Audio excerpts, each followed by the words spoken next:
Assalamualaikum warahmatullahi wabarakatuh.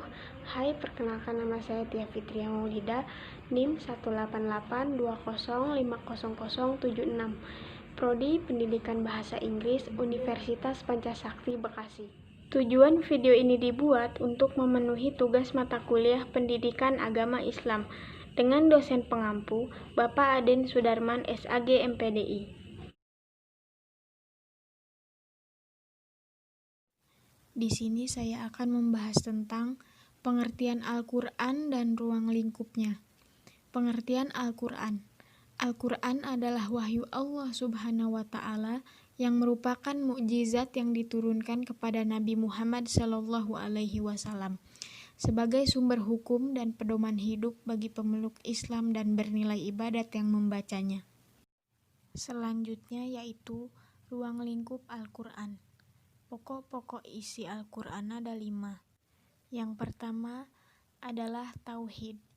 Tauhid adalah kepercayaan terhadap Allah, malaikat-malaikatnya, kitab-kitabnya, rasul-rasulnya, hari akhir, qada dan qadarnya. Yang kedua ada tuntutan ibadat sebagai perbuatan jiwa tauhid. Yang ketiga janji dan ancaman. Yang keempat hidup yang dihajati pergaulan hidup bermasyarakat untuk kebahagiaan dunia dan akhirat.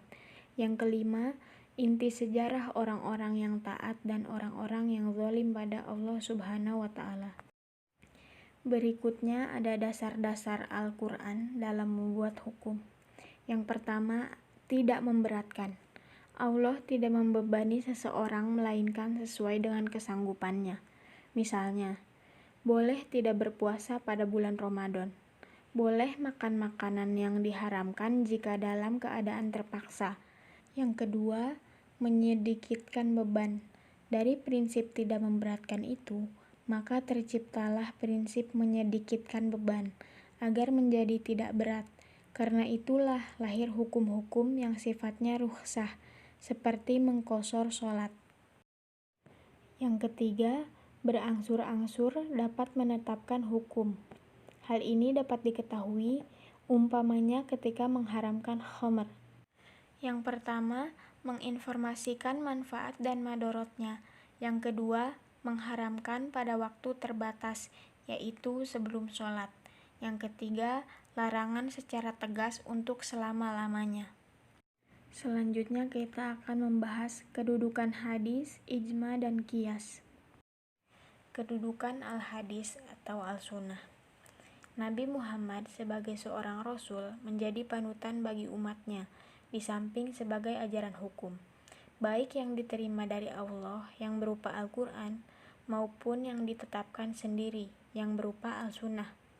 Banyak sekali masalah yang sulit ditemukan hukumnya secara eksplisit dalam Al-Quran. Sebagai sumber pertama dan utama, maka banyak orang mencarinya dalam as-sunnah. Selain diindikasikan dalam Al-Quran, para ulama pun telah bersepakat untuk menetapkan al-sunnah sebagai sumber ajaran Islam. Sunnah yang dijalankan Nabi pada dasarnya adalah kehendak Allah juga, dalam arti bahwa sunnah itu sebenarnya adalah risalah dari Allah yang manifestasikan dalam ucapan, perbuatan, dan penetapan Nabi. Maka sudah sepantasnya, bahkan seharusnya bila mana sunnah Nabi dijadikan sumber dan landasan ajaran Islam. Kedudukan ijma. Kebanyakan ulama menetapkan bahwa ijma dapat dijadikan hujjah dan sumber ajaran Islam dalam menetapkan suatu hukum. Firman Allah dalam surat An-Nisa ayat 59 yang artinya, "Hai orang-orang yang beriman, taatilah Allah dan Rasul-Nya dan ulil amri di antara kamu." Maka dapat disimpulkan bahwa apabila mujtahid telah sepakat terhadap ketetapan hukum suatu masalah atau peristiwa, maka mereka wajib ditaati oleh umat. Ijma dapat dijadikan alternatif dalam menetapkan hukum suatu peristiwa yang di dalam Al-Quran atau As-Sunnah tidak ada atau kurang jelas hukumnya. Kedudukan qiyas. Qiyas menduduki tingkat keempat, sebab dalam suatu peristiwa, bila tidak terdapat hukumnya yang berdasarkan nas, maka peristiwa itu disamakan dengan peristiwa lain yang mempunyai kesamaan dan telah ada ketetapan hukumnya dalam Al-Quran. Mereka mendasarkan hal tersebut pada firman Allah dalam surat Al-Hasyr ayat 2 yang artinya, "Maka ambillah kejadian itu untuk menjadi pelajaran hai orang-orang yang mempunyai pandangan